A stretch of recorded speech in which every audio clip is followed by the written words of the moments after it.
Good morning my dear students. आप लोग कैसे हैं? उम्मीद करते हैं कि आप लोग बहुत ही अच्छे होंगे और बहुत ज़बरदस्त पढ़ाई कर रहे होंगे। बच्चों, आप ये बताइए कि हम जो वीडियो बना रहे हैं वो आपको कैसा लग रहा है? आपकी पढ़ाई में हेल्पफुल है या नहीं है? तो प्लीज़ आप कमेंट बॉक्स में कमेंट करिएगा। आज की टॉपिक है लेटर। हम लेटर पढ़ेंगे। बच्चे आज बहुत ध्यान लगा के पढ़िएगा, क्योंकि हम जो टॉपिक पढ़ने जा रहे हैं वो शायद ही आपको मिले यूट्यूब पे।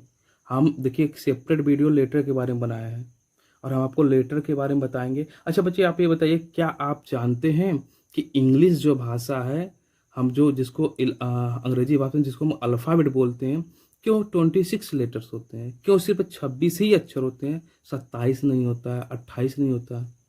अगर आप में से किसी को पता है तो कमेंट करिएगा, और नहीं मालूम है तो कॉपी और पेन लेकर बैठ जाइए, नोट्स बनाइएगा।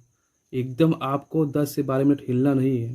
थोड़ा सा आज का वीडियो लेंदी होगा, ठीक है बच्चे? तो आइए हम शुरू करते हैं लेटर के बारे में, और मैं एक एक पॉइंट आपको समझाता हूँ कि 26 लेटर्स क्यों होता है।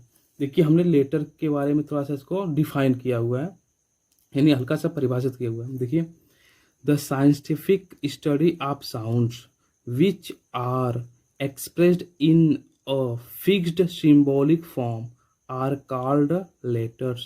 The scientific study of sound. Sound का मतलब ध्वनि होता है। ध्वनि का व्यवस्थित ध्वनि का व्यवस्थित स्टडी मतलब अध्ययन। Which are expressed in a fixed symbolic form, अर्थात ध्वनि का एक व्यवस्थित अध्ययन। और इन ध्वनियों को हम एक निश्चित सांकेतिक रूप में अगर एक्सप्रेस कर पाते हैं, व्यक्त कर पाते हैं, तो उसी को ही लेटर्स कहा जाता है। उसी को ही लेटर्स कहा जाता है। आप लोग भी समझे नहीं होंगे, समझाता हूँ, ध्यान दीजिए। अभी मैंने क्या कहा कि जो scientific study of sound, sound मतलब जो ध्वनि होता है, ध्वनि का जो व्यवस्थित अध्ययन होता है, जिसको हम एक निश्चित संकेत के रूप में व्यक्त करते हैं, उसी को हम ध्वनि कहते हैं। सॉरी, उसी को हम लेटर कहते हैं, यानी वर्ण या अक्षर कहते हैं। जैसे देखिए बेटा, हम मुंह से बोल रहे हैं, हमने अपने माउस से बोला अ ए। आप सब लोग पढ़ते हैं अ और ए। तो जो अ होता है, अ का एक देखिए एक निश्चित संकेत होता है। अ को हम निश्चित संकेत में ऐसे, या हम ए पढ़ रहे हैं तो ये निश्चित संकेत है, अर्थात अ का संकेत फिक्स है और ए का भी संकेत क्या है? फिक्स है। इसी प्रकार से अगर हम इंग्लिश में लिखें ए, ए ऐसे ही बनता है, तो निश्चित संकेत है। और हमने मुख से बोला क्या? ध्वनि बोला है, यह ध्वनि बोला। और इसी ध्वनि को जब हम एक निश्चित संकेत के रूप में व्यक्त कर देंगे तो इसी को ही लेटर कहते हैं, इसी को ही अक्षर कहते हैं। आइए मैं थोड़ा सा आपको डिटेल में बताता हूँ कि लेटर क्या होता है। देखिए बच्चे, हमने लिखा हुआ साउंड। जो साउंड होता है उसको ध्वनि और स्वनिम भी कहते हैं, ध्वनि भी कहते हैं या स्वनिम कहते हैं। अब साउंड दो प्रकार के होते हैं। जो साउंड होता है वह दो प्रकार का होता है। एक मीनिंगफुल साउंड होता है और एक मीनिंगलेस साउंड होता है। अर्थात एक को हम सार्थक ध्वनि कहते हैं और एक को निरर्थक ध्वनि कहते हैं। जो हमारा मुख यानी जो हम लोग हैं, मनुष्य, जो मानव जाति है, देखिए पूरे इकलौते ऐसे जितने भी जीव जंतु हैं संसार में, मानव ही इकलौता एक प्रकार से जीव है जो सार्थक ध्वनि बोलता है, जो क्या है? भाषा का उपयोग करता है।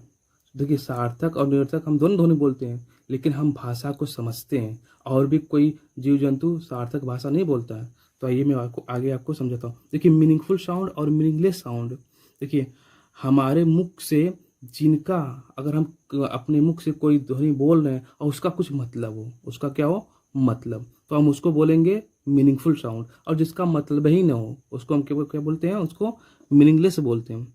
जैसे हमने बोला चाय, जैसे भारत में लोग कहते हैं चाय भाई चाहिए, चाय वाय लेंगे। तो देखिए, हमने चाय बोला, वाय क्या होता है? तो चाय का तो मतलब है, आप दुकान पे जाइए चाय की और चाय बोलेंगे तो चाय का मतलब आपको चाय मिलेगा। लेकिन लोग क्या बोलते हैं? चाय वाय, चाय वाय। एक बार की बात है, एक अंग्रेज भारत घूमने आया था। तो एक चाय की दुकान पे जाता है, तो दुकानदार पूछता है कि क्या चाहिए? चाय वाले लेंगे तो पूछता है अंग्रेज कितने का है, तो दुकानदार बोलता है 20 रुपये का। तो बड़ा खुश होता है अंग्रेज, कहता है अरे यार यहाँ तो सब 20 रुपये में दो दो सामान दे रहे हैं। तो उसने ऑर्डर कर दिया, और जब दुकानदार चाय लेकर आता है तो अब अंग्रेज पूछता है अरे यार आप लोग बहुत ही मतलब इस टाइप के आदमी हैं, लुटेरे आप हैं, आपने लिया मुझसे पैसा 2 चीज़ों का, दिया एक ही चीज़। आपने कहा था चाय वाले लेंगे ना, तो चाय तो मुझको दिए, वाय कहाँ मेरी गई। तो उसने कहा अरे साहब ये भारत है, बोलते दो हैं देते एक हैं, ठीक है। तो हम सार्थक के साथ क्या बोलते हैं, निरर्थक का। जिसका मतलब होगा उसको हम मीनिंगफुल साउंड कहेंगे, और जिसका मतलब नहीं होता उसको हम मीनिंगलेस साउंड कहते हैं। तो टी मतलब चाय होता है, यह सार्थक हो गया। और वाय का मतलब नहीं होता है। वाटर मतलब पानी होता है, ओनी। आप देखा अरे पानी ओनी लेवा बोलते हैं लोग, तो वाटर मतलब पानी, ओनी का क्या मतलब होता है। जैसे गांव में लोग कहते हैं मेहरारू होरारू, तो मेहरारू मतलब ओमिन मतलब मेहरारू हो गया देशज भाषा, ओहरारू क्या होता है। तो हम सार्थक भी बोलते हैं और निरर्थक साउंड भी बोलते हैं, ठीक है बच्चे। तो अगर हम इन्हीं सार्थक ध्वनि को एक संकेत के रूप में व्यक्त कर पाए, निरर्थक तो ऐसे भी व्यक्त नहीं होगा, तो सार्थक ध्वनि को अगर हम संकेत के रूप में व्यक्त कर पाएंगे तो इसी को ही हम क्या बोलते हैं, इसी को ही लेटर कहते हैं, इसी को ही अक्षर कहते हैं, ठीक है ना बच्चे। उम्मीद करते हैं कि आपको इतना समझ में आया होगा। जहां नहीं समझ में आता आप कमेंट में डाल दिया करें, कमेंट बॉक्स, हम आपका रिप्लाई देंगे। अब देखिएगा कुछ हमने इंपॉर्टेंट फैक्ट्स लिखा है आपके लिए। जो हमने ऊपर प्रश्न किया था कि अंग्रेजी में सिर्फ क्यों 26 अक्षर ही होते हैं, 26 लेटर्स होते हैं, उससे ज़्यादा नहीं होता, 27, 28, 29 नहीं होता। तो उसका आंसर अब मुझसे सुनिए डिटेल में। देखिए लिखा गया there are 26 single sounds and some of these sounds are more than one, therefore only 26 letters in English language। देखिए लिखा कि there are 26 सिंगल साउंड्स।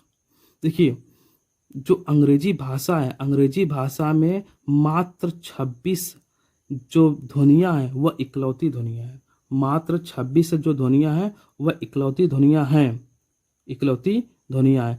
और कुछ ध्वनि ऐसी हैं जिनके एक से भी अधिक ध्वनि है। जैसे देखिए हमने लिखा हुआ है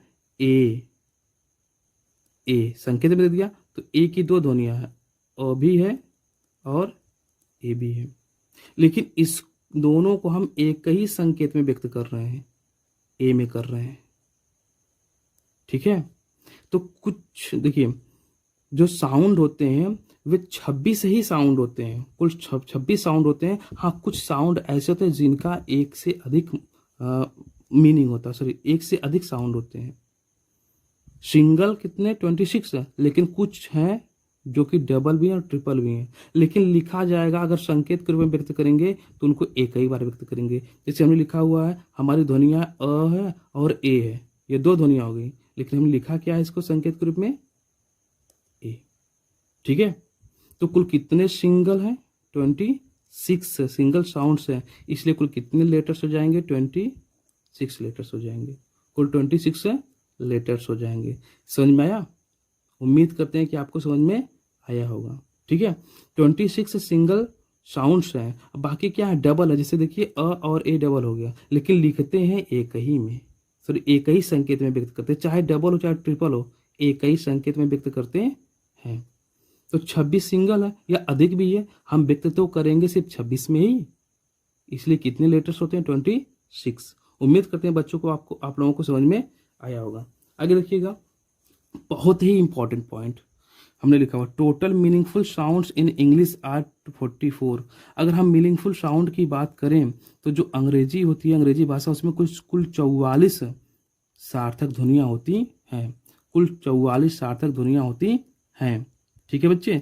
जिसमें कि 20 वावेल साउंड, जो हमारे वावेल्स होते हैं, जो ए ई आई ओ यू, जो ये 5 वावेल हैं, इनकी जो सार्थक ध्वनियाँ होती हैं वो 20 होती हैं, और कॉन्सोनेंट की 24, और इस प्रकार से दोनों का मिलाकर 44, ठीक है। अब लिखा गया the study of letters is orthography, जो अक्षरों का अध्ययन होता है उसको एक शब्द में ऑर्थोग्राफी कहते हैं, अर्थात वर्ड विचार करते हैं। अब थोड़ा सा आइए मैं थोड़ा सा आपको और ध्वनि के बारे में बताता हूँ। देखिएगा, हमने यहाँ पे एक आपके ही जैसा चंचल बच्चा बनाया है, ठीक है। अब देखिए इसका मुख है, ये इसका मुख है, ठीक। यह मुख से क्या करता है, ढेर सारी ध्वनियाँ निकालता है, जैसे सी भी करते हैं लोग, सिटी भी हो जाते हैं।